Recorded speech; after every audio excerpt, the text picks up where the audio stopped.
বাবার মায়ের প্রার্থনার পর রাশিদের পরিবার কেমন স্তব্ধ হয়ে গেল। তারা যেন সবাই হাসতে শুরু করে। নিরবচ্ছ বঙ্গবন্ধু স্বাধীনতার ঘোষণা দিল। এরপর একটা মাস পৃথিবীতে কেটে গেল। এখন চাচা এলেন বাড়িতে।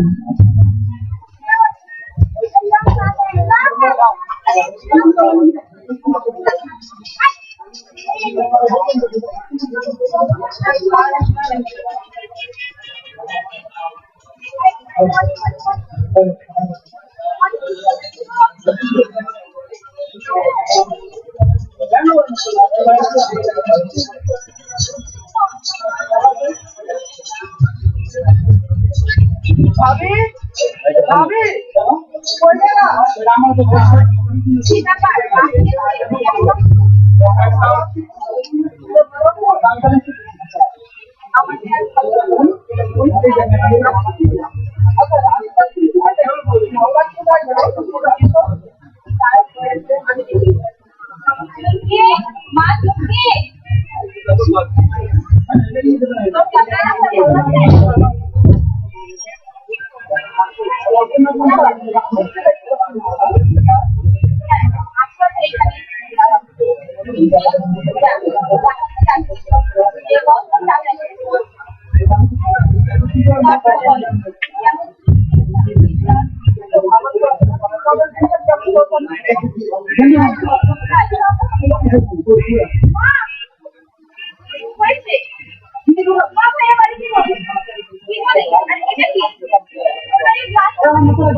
মা, ক্ষমা করে দিও মা।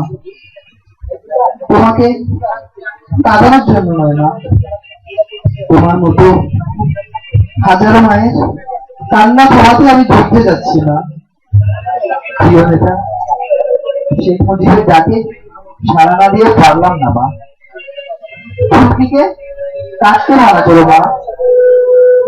ও যেন ভাবে সে একজন মুক্তিযোদ্ধা হবে। কেঁদো না মা, দোয়া করো যেন দেশ স্বাধীন করে তবেই দেশে ফিরতে পারি মা। ইতি তোমার ছেলে রাশেদ।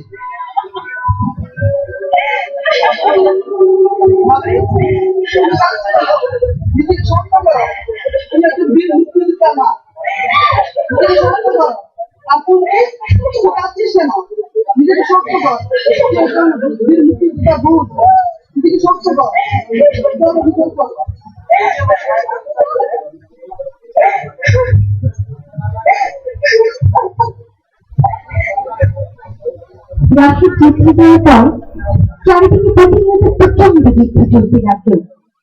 একদিন পৃথিবী তার চারজন মুক্তিযোদ্ধা যুদ্ধ করতে করতে এগিয়ে যেতে লাগলো শত্রু ক্যাম্পের দিকে।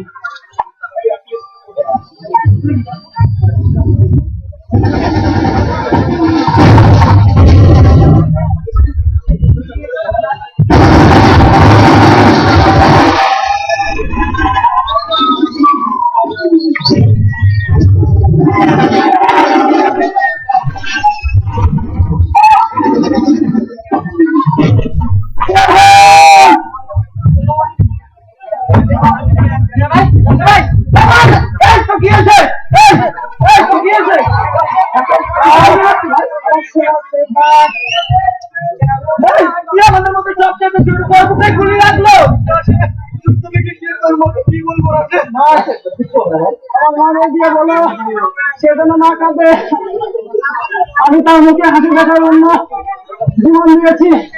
আর আমার বন্ধু বলো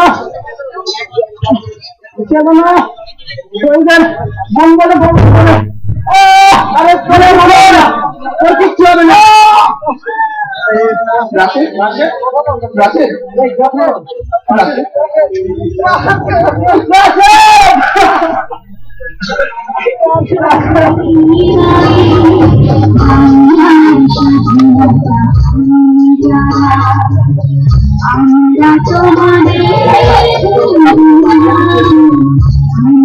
তোমাদের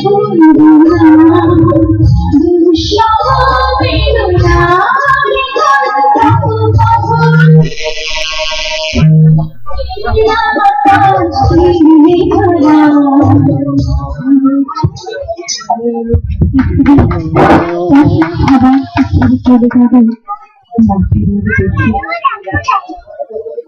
ওদিকে নরেন্দ্র তার জন্য জাগ্রত হয়ে উঠল।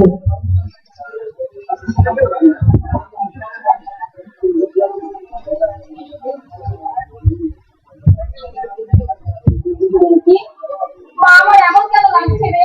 কি হয়েছে মা তোমার? আমার মুখটা কেমন খালি খালি লাগছে? মা তুমি এমন করছো কেন? আমার রাশেদের আবার কিছু হলো না তো? মা ভাইয়া কিছু হবে না? আছে না মা, আমার তো আছে। আমার কিছু হবে না, আমি বলছি তো মা। এমন করো মা।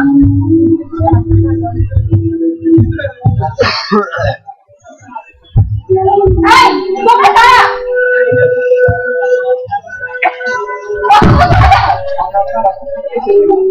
রাশেদ কোথায়? কোথায় আমার রাশেদ? সত্যি ওরা বলছে এটা আমার রাশেদ। মা দেখো তো তুই।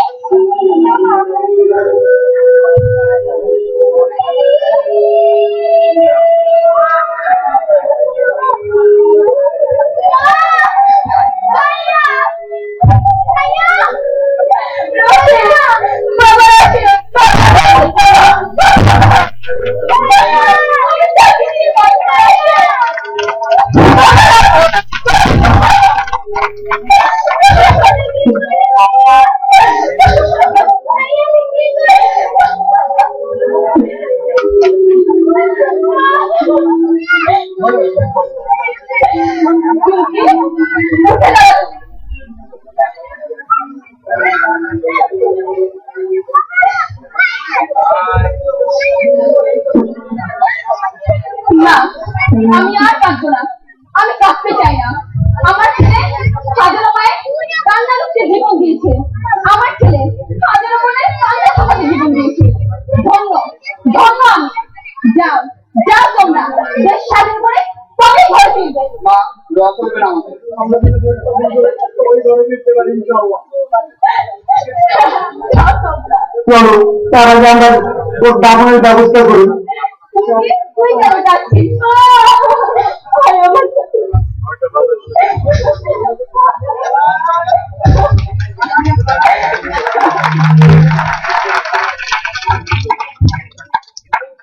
এরপর মুক্তিযোদ্ধারা রাশিদকে কবর দিয়ে চলে করে চিন্তা করছে। একসময় এই স্বাধীন শতবিদিনের মাধ্যমে বিজয়ের উল্লাসে মেতে উঠল সবাই।